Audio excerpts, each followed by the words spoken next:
How's my Porsche experience going? Well,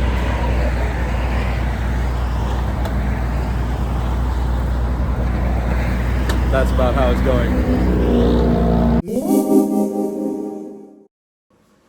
This is my Porsche Cayman GTS 4.0. Hey everybody, what's going on? It's PMOC at 86 Drive. And you've probably been wondering, how is my new Porsche? And I'm finally gonna give you an update. It's been pretty exciting to bring the Porsche home, but had to actually do a bit of waiting, be a little bit of patient, because right after I brought the car home, I basically let the car sit for a while because I had an appointment to get PPF installed at my favorite installer, which is Premier Protective Film over in Fremont. They're very good at what they do. I mentioned them in my last video when I brought the car home, that I would have to wait a couple of weeks in order to get an appointment in to bring my car down there for them to do the paint protection. And well, I finally got it done. Dropped the car off in the middle of the week, and took a few days for them to do it. I actually ended up doing a bit more film on the car than I had originally planned. Originally, I had expected that I would just do the front bumper and the headlights. And while I was there, my wife was with me, and she is actually a great salesperson on behalf of Premier, it seems. She actually convinced me to go ahead and do more of the car. So I ended up doing basically the whole front 1/3 of the car. So that's the front bumper, the side fenders, the headlights, as well as the hood. And then also doing the side skirts, so the bottom part of the sides of the car. So that's all coated now, that's all covered with paint protection film. And so at long last, the car is back in my hands, and I can go ahead and drive it, hopefully, with one caveat, which is that they said right after the installation, don't wash the car and don't drive it in the rain for 5 more days. So, and as luck would have it, this weekend it's raining, so I'm gonna have to basically let the car park and sit in the garage for just a little bit longer. Frustrating, I know, but you know, driving it home from Fremont, from Premier, I broke 100 miles on the odometer, so I guess that's a bit of a milestone, but many more miles to go. Like I said in my previous video, it takes 2,000 miles in order to break the car in properly, or I guess as the Europeans or the manual calls it, the run-in period. So a little bit more frustration ahead, having to just kind of drive the car around in an extremely gentle and mild manner, shifting at 4,000 RPM, which is, feels like nothing. You're basically there before you even know it, as soon as you step on the gas in this car. So yeah, incredibly frustrating when you're just driving in traffic and you're revving the car up to accelerate, and without even much effort, you're already at 4,000. So I feel like I'm just constantly upshifting just when the car is starting to feel really good and the sounds of the motor and the exhaust are just starting to kick in and give you some extra oomph and some great feeling in the car, and then boom, you have to like upshift and get back down into the lower RPMs.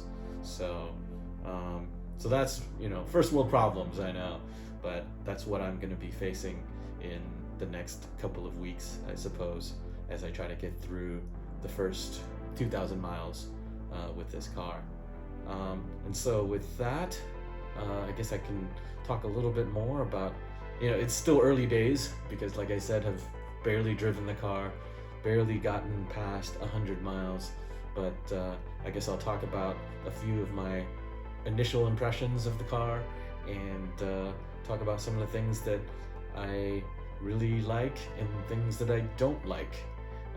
So, I figured I'd make a note of these kinds of things early on, and then we'll probably circle back at some future point and see if I still feel the same way or if other things have changed my mind about these particular things. So, with that, let's get into our list. Being a new car, of course it has a bunch of technological advances since the last new car I bought. But it feels like it really manifests itself with the Porsche. It makes clicks and clacks and mechanical noises when you approach it. You hear pumps and motors and lights and capacitors firing up as you get in. Even when the door is locked and you pull on the handle without a key nearby, it makes noises and does something. It feels like a jet fighter or some kind of mech or war machine. You don't know what it's doing, but it's presumably preparing itself for startup or whatever.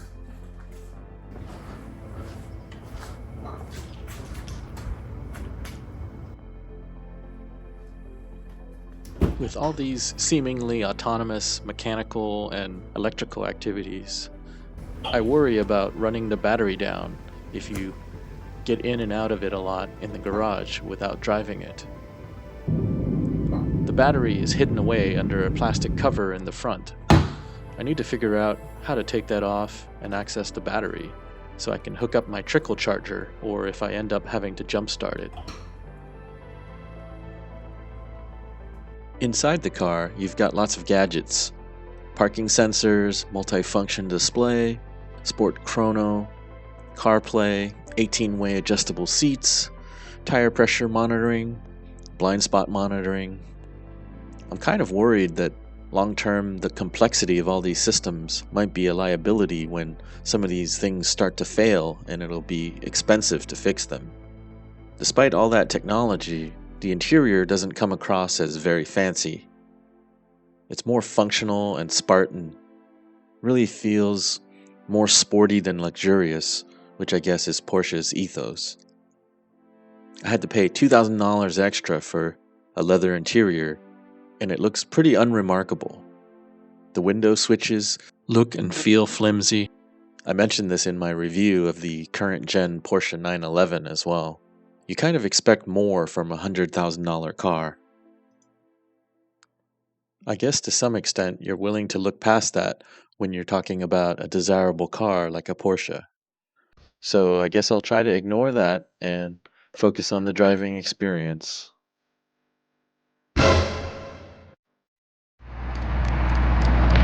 How's my Porsche experience going? Well,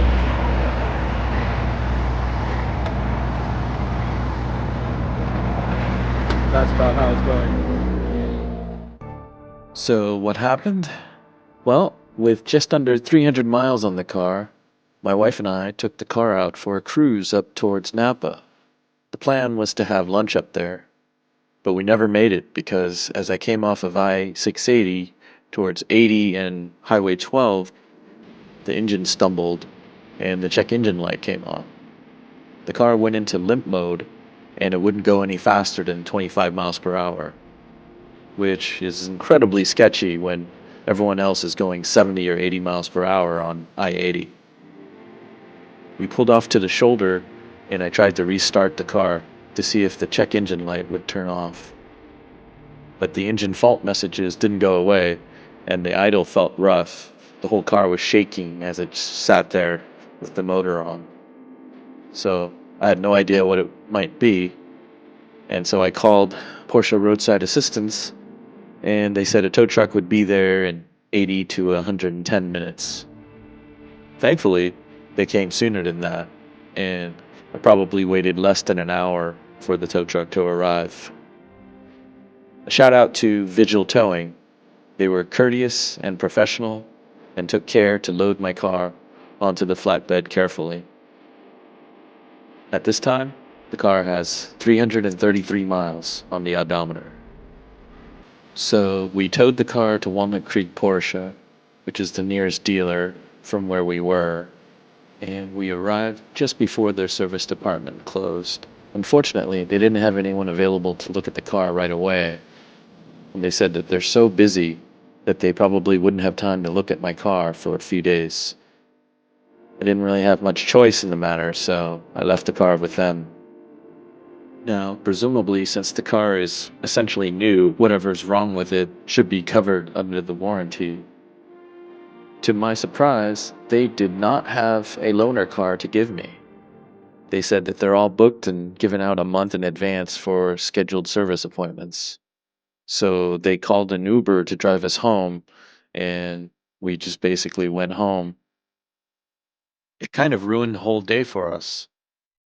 Quite frankly, I'm shocked that they didn't offer a rental car even if a loaner wasn't available. In the past, I've brought in my Lexus or Mazda in for warranty service, and they give us a car.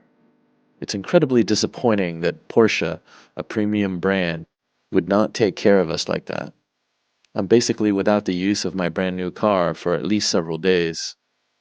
I'm going to be expected to keep making payments on this car. This is an expensive car, but I won't have anything to show for it. So now, we wait to see what the problem is and whether it's an easy fix. So far, I'm not too impressed with the new Porsche ownership experience. I'm pretty disappointed that a brand new car that I've driven only 300 miles has broken down and become undrivable. In fact, it was downright unsafe on the freeway. I did post up about this experience on my Instagram account, and it's a little disheartening to hear some other Porsche owners that saw my post and tell me about their similar experiences. Some of them had minor issues that were easy to fix, but some of them also had major problems that required extended stays in the shop for repairs, and some of them are still waiting for the problems to get resolved. Leave me a comment if you're in the same boat. Tell me about your problems and what Porsche has done to make it right for you. I'm curious to hear what people's experiences are and whether it's a more widespread problem. I'll wrap it up there and hopefully have more updates on the car soon. Please like and subscribe if you'd like to follow along on this saga. I really hope it's not too serious and gets resolved with an easy fix. Thanks for watching. See you in the next one.